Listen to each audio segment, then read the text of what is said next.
पहले कहते आए हैं तो हम भी कहते आए हैं। तो मैंने कहा भाई कह रहे हो, अच्छे भक्त हो, पढ़े लिखे भी होते हैं बहुत सारे उसमें से, और इतनी लंबी भीड़ होती है कि दर्शन के लिए बहुत लंबी लाइन तक रुकना पड़ता है, ट्रैफिक भी ब्लॉक हो जाता है, आप सब जानते हैं। तो इतने लोग हम पूजा कर रहे हैं, और कैसे कर रहे हैं? अननोइंगली पूजा कर रहे हैं, नोइंगली भी कर रहे हैं। मीन्स हम क्यों कर रहे हैं, दैट वी डोंट नो। तो हमने कहा अच्छा।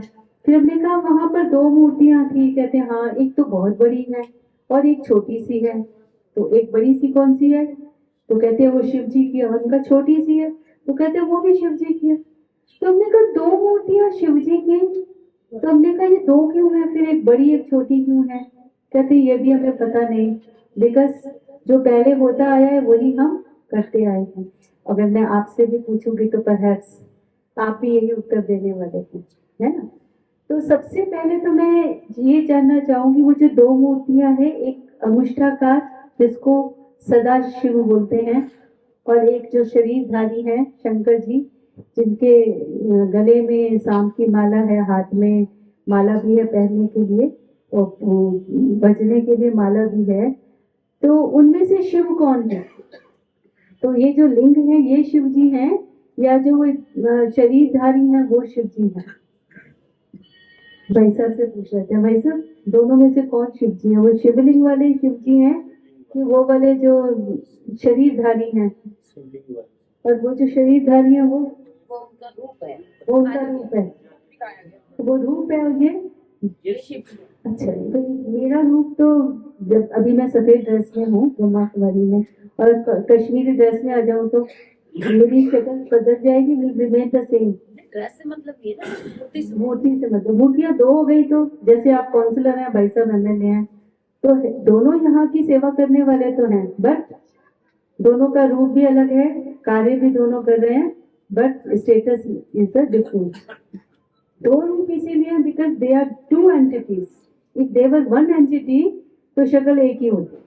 जैसे हम तीन बहनें यहाँ बैठे हैं, we all are Brahma Kumari, three of us are Brahma Kumari, but we are different. ये अलग है बहन जी, ये अलग है, मैं अलग हूँ, मेरे साथ जो दूसरी बहन जी आई है वो भी अलग है। We belong to the same organisation but we are different. और हम सबकी क्वालिटी भी, although we are same organisation, फिर भी इनकी क्वालिटी हमारी क्वालिटी इनकी क्वालिटी सब में अंतर है।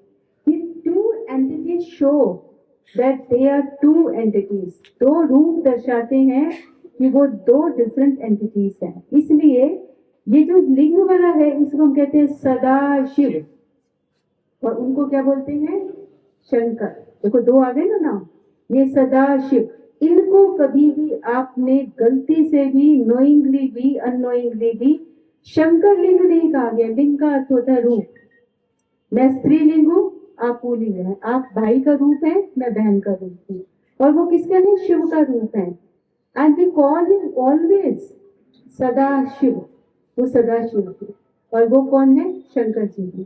देखो नाम भी अलग अलग हो गया, शक्ल भी अलग अलग, यानी रूप भी अलग अलग, फिर उनके गुण भी अलग अलग हैं। शिव का मतलब ही होता है कल्याणकारी, और शंकर जी के लिए बोलते हैं जब तीसरी आंख खोलते हैं तो सृष्टि का विनाश हो जाता है। चौथा अंतर इज वेरी वेरी क्लियर।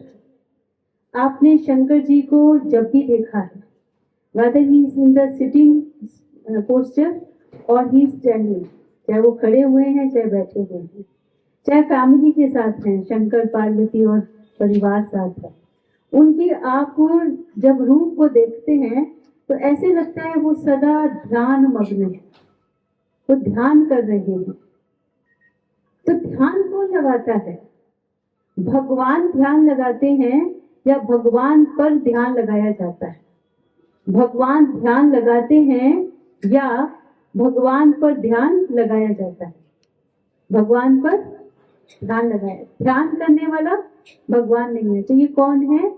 ये देवता है। मनुष्य से ऊंचे कौन होते हैं? देवता। देन हाउ मेनी देवतास वी हैव इन, हमारे जो हिंदुइज्म है इसमें हमारे देवता कितने हैं? तो वी हैव 33 करोड़ देवी देवता। सो मनुष्य से ऊंचे कौन है? देवता। तो शंकर जी कौन है? देवता। But how many gods we have? We have one god. तो शंकर जी भी किसका ध्यान करते हैं? तो कहते हैं कैलाश पर्वत पर बैठकर शंकर जी ने शिव जी का ध्यान किया। तो शंकर के भी पिता कौन है? वो शिव बाबा हैं, जिनको शिवलिंग के रूप से याद करते हैं। इसीलिए आप देखते हैं, हम ऑब्जर्व करते हैं कि शिवरात्रि वाले दिन जितना भी चढ़ाया जाता है, जितना भी दूध, अक के फूल और जो भी हमें चढ़ाना होता है, वो शंकर जी पर नहीं चढ़ाते। इतनी लंबी लाइन है, अगर वो दोनों एक ही हैं और वहां पर वो पंडित जी कह दें कि आधे लोग शिव जी पर चढ़ा दो, आधे, तो भी दोनों एक ही तो हैं, तो आधे इधर चढ़ा तो दो लाइनें बना लेते हैं, और एक आधे जो है ना इधर शंकर जी को चढ़ा जाएंगे। नहीं नहीं, पूजा हमारी गलत हो जाएगी। कहाँ पर चढ़ावा चढ़ाना है? शिव जी को चढ़ाना है। बिकॉज शिव जी ही हम सब आत्माओं के पिता हैं। एक है धर्म के पिता, एक है मनुष्य के पिता, हम सब के पिता, और एक है आत्माओं के पिता। तो आत्माओं के पिता कौन है? वो ज्योति स्वरूप परमात्मा शिव है, जिनको आप देखेंगे शिवलिंग के रूप में एक बिंदी होती है, उसके ऊपर 3 लकीरें होती हैं। तो God is a point around this light, that's why परमात्मा को ओवल शेप में उनका वो चित्र बनाकर उनकी पूजा की जाती है। तो शिवरात्रि जो है हम सब आत्माओं के पिता परमात्मा की ही यादगार है। उसमें से भी कोई ऐसा समझते हैं कि भगवान के शादी का दिन है, और कोई कहते हैं ये इनका जन्म का दिन है। चलो शादी या जन्मदिन जो भी है, तो जब भी किसी का जन्म का दिन होता है या शादी का दिन आता है, स्टिल भी से ये दिन है, फलाने का शादी का दिन है, जन्म का दिन है।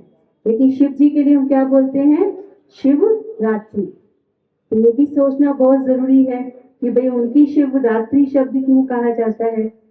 तो आज हम देखते हैं कि जब भी कोई बुराई होती है तो उसको सदा अंधकार के साथ कंपेयर किया जाता है। जैसे कोई व्यक्ति बहुत दुखी है तो कहते हैं मेरा जीवन तो बिल्कुल अंधकार में डूब गया, या ऐसे भी कहते हैं my future is very dark. अंधकार माना डार्क, और डार्क माना दुख। तो जो रात्रि है वो किस चीज को दर्शा रहा है? दुख को दर्शा रहा है। अगर आज भी हम देखते हैं कि आज हमारे संसार में जितने भी क्राइम हो रहे हैं, चाहे हम कहें पैसे का क्राइम है, किसी को दुखी करने का क्राइम है, चाहे किसी को बहुत परेशान किया, आज शादियां होती हैं, कल डिवोर्स शुरू हो जाते हैं, एक दूसरे से उनकी अनबन रहती है। अगर ऐसी मुख्य मुख्य 4-5 बातों को हमने सोचा, अगर हम आपसे पूछे ये अमीर करते हैं, गरीब करते हैं, या दोनों में ऐसे हो रहा है, तो हम जरूर कहेंगे भी ये परेशानियां अमीरों में भी हैं, गरीबों में भी हैं। अगर फिर हम पूछे अच्छा पढ़े लिखों के परिवारों में है, अनपढ़ के परिवार में है, कि दोनों में है, तो कहेंगे भाई ये परेशानियां तो अमीरों के घर में भी हैं, गरीबों के भी, पढ़े लिखों में भी, अनपढ़ में भी। हम कहीं गांव में है कि शहर में है, तो कहेंगे भाई सब जगह पर है। हम कहीं देश में है कि विदेश में है, तो कहेंगे इट इज एवरीवेयर। तो ये जो दुख है, विभिन्न तरीकों का दुख है, इसको रात्रि कहा गया है, और जो हर मानव के अंदर है, इसलिए इसको कहा गया। जब सृष्टि पर ऐसी दुखों की रात्रि होती है, परेशानियों की रात्रि होती है, हर इंसान दुख में होता है, ऐसे समय पर हम सब आत्माओं के पिता परमात्मा इस सृष्टि पर आते हैं। इसलिए हम लोग क्या करते हैं, हम लोगों ने ऑब्जर्व किया होगा, अपने आप को देखा होगा, शिवरात्रि पर जाते हैं तो भगवान को चढ़ाने के लिए, भगवान का ऑल्दो हम कह रहे हैं कि शादी का दिन या जन्म का दिन है, फूल कौन से लेके जाते हैं? अभी देखो बहन जी ने कितने अच्छे फूल हमें दिए, एक अलग से फूल दिया था, वो भी बहुत सुंदर था, ये माला भी बहुत सुंदर है। और भगवान द गॉड जो सारी विश्व का मालिक है, उनके ऊपर कौन से हम फ्लावर्स चढ़ा कर आते हैं शिवरात्रि वाले दिन? पता है ना आपको? अक्के फ्लावर्स कैसे होते हैं? वो जंगली फ्लावर्स होते हैं, वो अभी भी मिलेंगे आपको, स्पेशल जंगल से तब लाए जाते हैं। छोटे छोटे से होते हैं, ना उसके अंदर खुशबू है, ना उसके अंदर ऐसी कोई सुंदरता है। ऐसे गंदे flowers, I must say they are गंदे, है ना? तो ऐसे जो छोटी, बहुत छोटी किस्म के फूल हैं, वो ना तो वो रजनीगंधा है, ना गुलाब है, ना चमेली है, ना मोतिया है, ऐसे गंदे फ्लावर्स, जंगली फ्लावर्स ला करके हम भगवान पर अर्पण करते हैं। तो भक्तों से हम पूछते हैं कि भाई इतने गंदे फ्लावर्स भगवान को चढ़ा कर आए हो, बड़े गर्व के साथ कहते हैं बहन जी उनको यही पसंद है। कहा जी भगवान इतने ऊंचे और उनको यही पसंद है। तो भगवान ने जो हमको राज बताया है, जब हम मेडिटेशन कोर्स करेंगे तो आपको ये रियलिटी पता लगेगी कि भगवान कैसे बताते हैं। लेकिन जो हमने इस ज्ञान बात में आकर ब्रह्मा कुमारी इसमें अनुभव किया है वो मैं आपके साथ शेयर कर रही हूँ। तो भगवान कहते हैं मैंने ये दुनिया बहुत सुंदर बनाई थी, जिसे आज भी आप स्वर्ग के नाम से याद करते हो, पैराडाइज। कैसा सुंदर पैराडाइज था। तो कहते हैं वहां पर घी दूध की नदियां बहती थी, जहां डाल डाल पर सोने की चिड़िया करती है बसेरा, वो भारत देश है मेरा। कितना गर्व है हमको अपने भारत पर। लेकिन वही भारत शनय शनय उसकी क्वालिटी डिटेरियोरेट होती गई और आज वो स्थिति है कि जहाँ शेर और बकरी एक घाट पे पानी पीते थे, वहां सगे भाई दो भी प्रेम से नहीं रह सकते। ऐसी जब स्थिति हो जाती है, इसका नाम क्या है? अंधकार। और ये जो अंधकार है, तो परमात्मा कहती है तुम मेरे ऐसे सुंदर फूल थे और आज इतने कैसे बन गए? जंगली फ्लावर्स बन गए हो। देखो आज के इंसान में, बुरा ना मानिएगा, सोचिएगा जो बात मैं आपके सामने अब पेश कर रही हूँ। आज के इंसान में दो बहुत बड़ी गलतियां हैं। मुंह से वो दो गलत काम करता है। एक तो मुंह से गलत खाता है और दूसरा मुंह से गलत बोलता है। जब मैं महिपालपुर में आई थी आज 30-32 साल पहले, there was not a one non veg shop there, एक भी नहीं थी नॉन वेज की दुकान। और अब मैं जिस गली से निकलती हूँ, 2 दुकानें छोड़कर एक नॉन वेज की दुकान होती है। तो आज इंसान को ये नहीं पता मुझे क्या खाना है, साग सब्जी को छोड़कर क्या खा रहा है, वो नॉन वेज खा रहा है। और ऐसी दुकानें आपने रोज देखी होंगी सबसे प्राइम जगह पर, ना केवल महिपालपुर में, आगरी प्राइम जो जगह है वहां पर अंग्रेजी शराब का ठेका। ये हमारे सोच का विषय है। और कुछ दुकानें तो केवल ऐसी होती हैं जिसमें वो गुटखा वो क्या होता है, और सुपारी और ये सब टोटल वही मिलता है और कुछ उसमें होता ही नहीं है। तो आज के इंसान को ये नहीं पता मुझे क्या खाना चाहिए और मुझे क्या पीना चाहिए।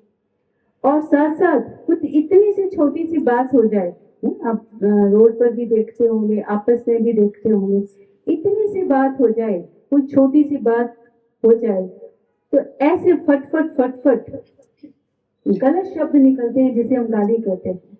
सिर्फ एक फर्क होता है, जो हमारी अच्छी वेल एजुकेटेड सोसाइटीज हैं वहां पर जब कुछ बात हो जाती है वो इंग्लिश में लड़ते हैं, और जो हमारे छोटे जहाँ इलाके हैं गांव में, वो अपनी हरियाणवी या उड़ीसा या जो भी उनकी जो भी लोकल लैंग्वेज होती है उसमें लड़ते हैं। वो वही बात बोल रहे होते हैं जो इंग्लिश में हो रही होती है, वो हिंदी में हो रही होती है, पर वो क्या हो रही होती है?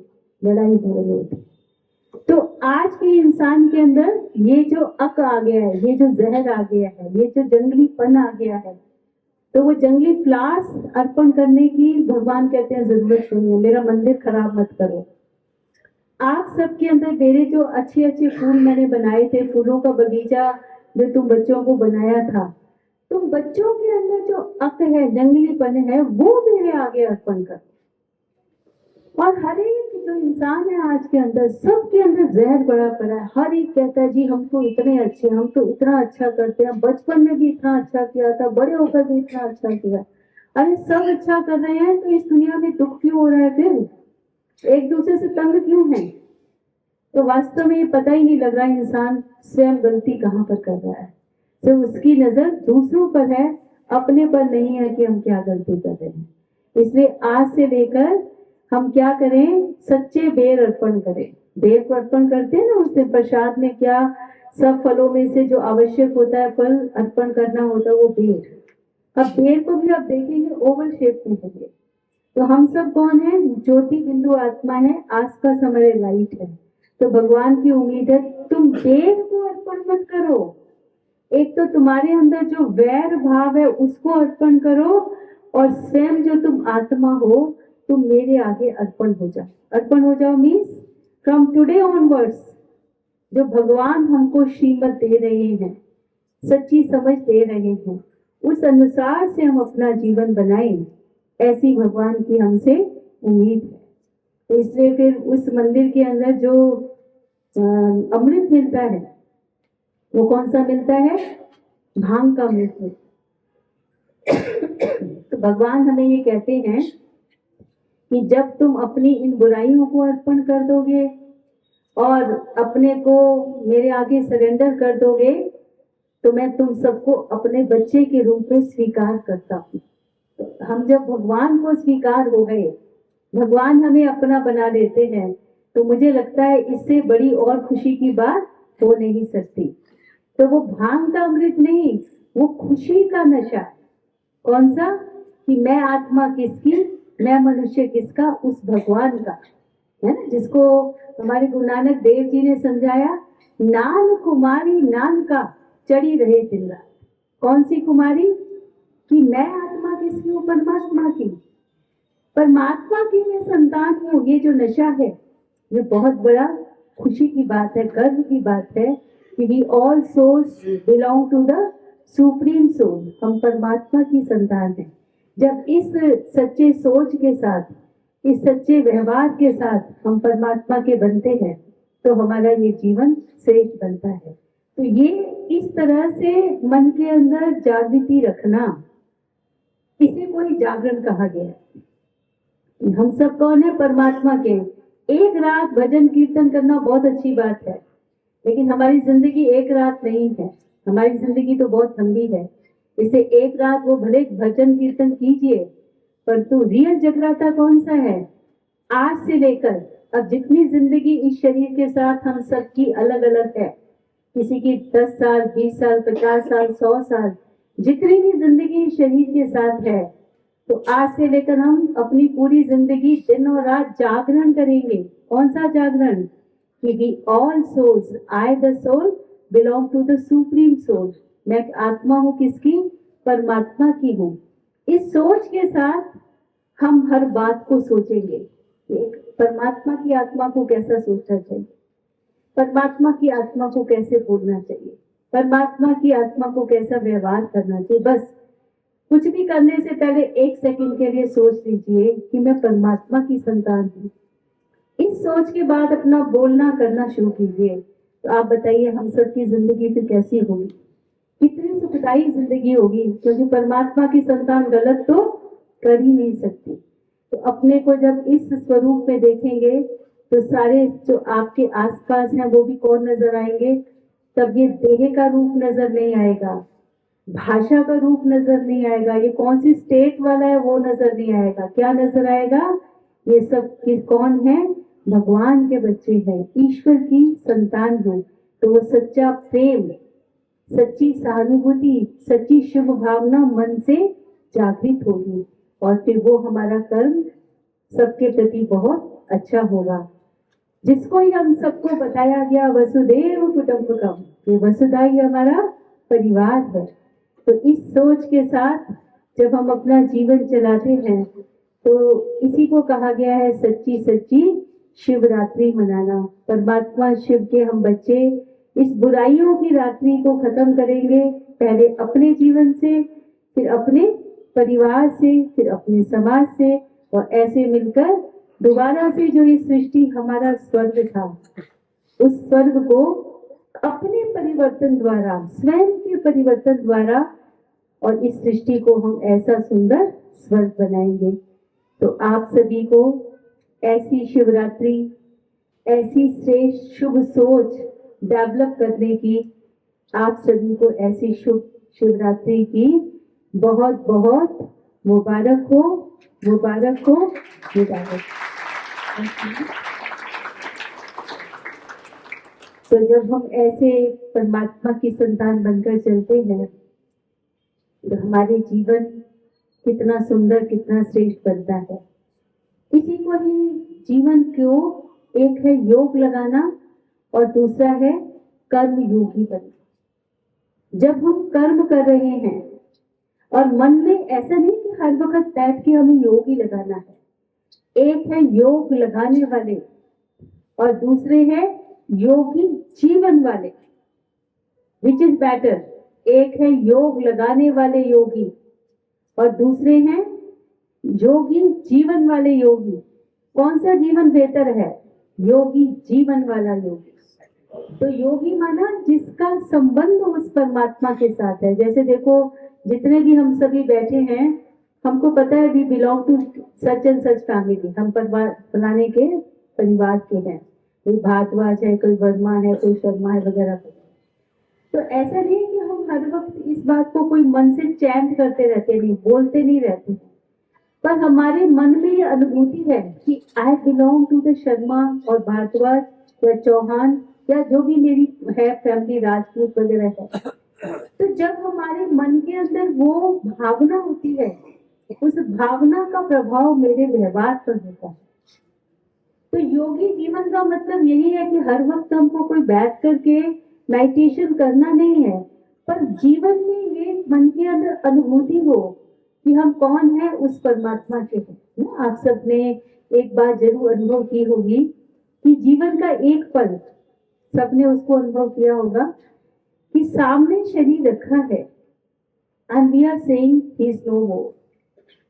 The full body is there and what we are saying he is no more. ये नहीं है। क्या नहीं है? पूरा 5, 5.5 फुट 6 फुट का जैसा वो इंसान था सामने है। कहते बहन जी आपने देर कर दी आने में, आधा घंटा पहले वो चले गए।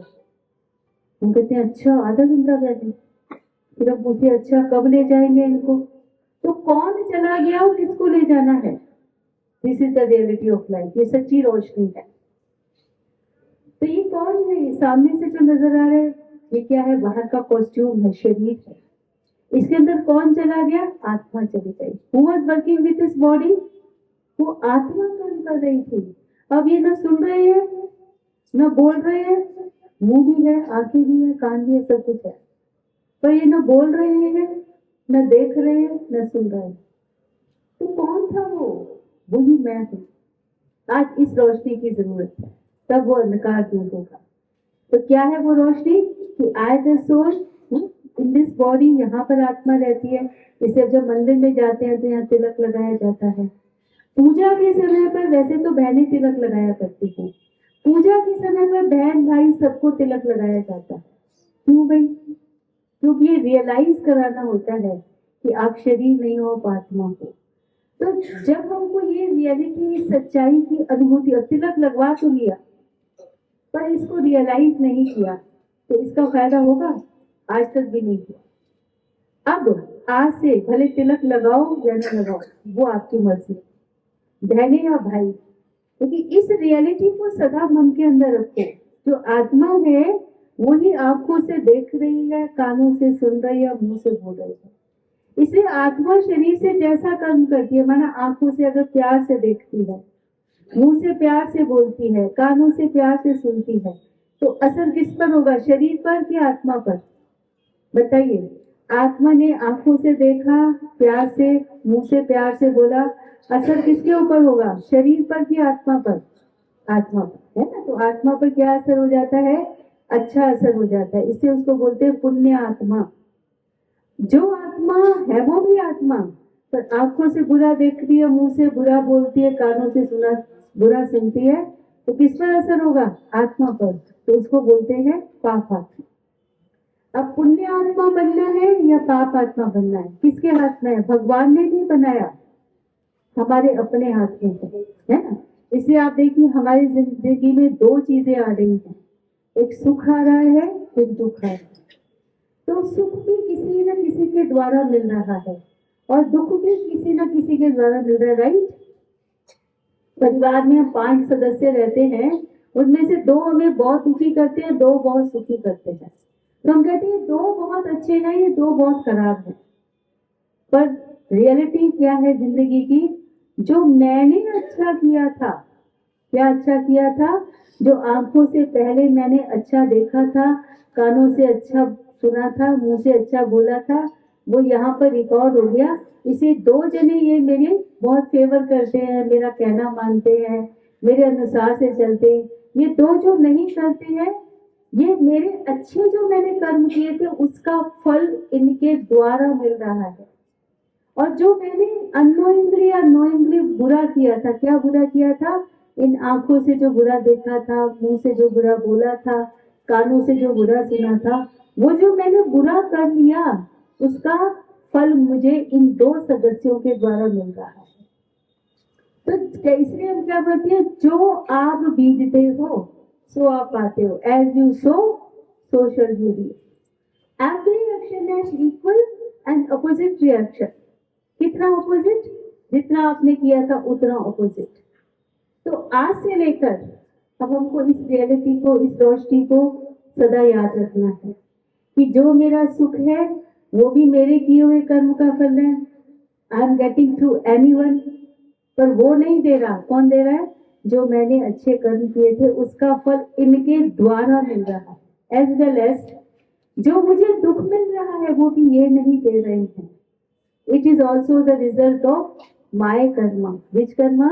जो नोइंगली अनोइंगली मैंने बुरा देखा, बुरा बोला, बुरा सुना, हाथों से बुरा किया, जो भी मैंने बुरा किया उसका फल इनके द्वारा मिल रहा है।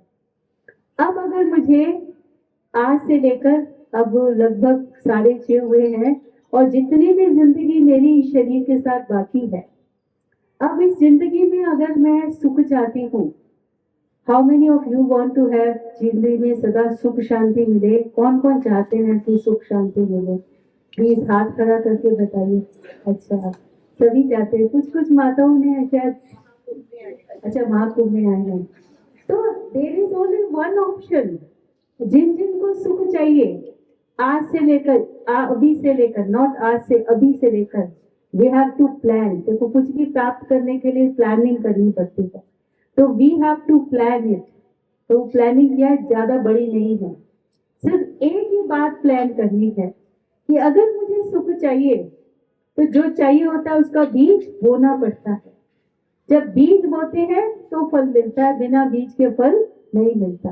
तो बीज क्या है कि I the soul residing here, मैं यहाँ पर आत्मा रहती हूँ। तो ये जो मुझे आंखें मिली हुई हैं, मुझे इन आंखों से अनकंडीशनली शांति से ही देखना है ना। वो अगर गुस्से से देखेंगे, चिल्लाएंगे, चीखेंगे, घृणा करेंगे, नफरत करेंगे, ये उनका बीज है। पर अगर मुझे शांति चाहिए तो मुझे इन आंखों से शांति से ही देखना है, अनकंडीशनली। वो क्या कर रहे हैं? नहीं, वो मना, जो भी मेरे परिवार के, मेरे ऑफिस के, मेरे पड़ोस के, मेरे रास्ते में आने वाले लोग हैं, वगैरह वगैरह। और इस मुख से सदा प्रेम से ही बोलना है। उनकी बातें, जो भी मेरे आसपास है, उनकी बातें प्रेम से ही सुननी है। अगर ये बीज बोएंगे तो फल मिलेगा, बिना बीज के फल प्राप्त नहीं होता। तो इस सच्चाई से, इस रियलिटी से जब हम अपने आप को देखेंगे तो ये करना हमारे लिए मुमकिन होगा। और एक बात इसमें जो हमको बहुत मदद करने वाली है कि शरीर का पिता शरीर है, आत्मा का पिता परमात्मा है। तो मेरे जो पिता है, हम सब आत्माओं के जो पिता हैं, याद रखिए हम सब के पिता एक ही हैं। तो हमारे पिताजी कैसे हैं पता है आपको? हम सब के पिताजी कैसे हैं? वो ज्ञान के सागर हैं, सुख के सागर हैं, प्रेम के सागर हैं। इसके साथ दो गुण आप हम इसमें जरूर याद रखेंगे कि भगवान दया के सागर है और क्षमा के सागर।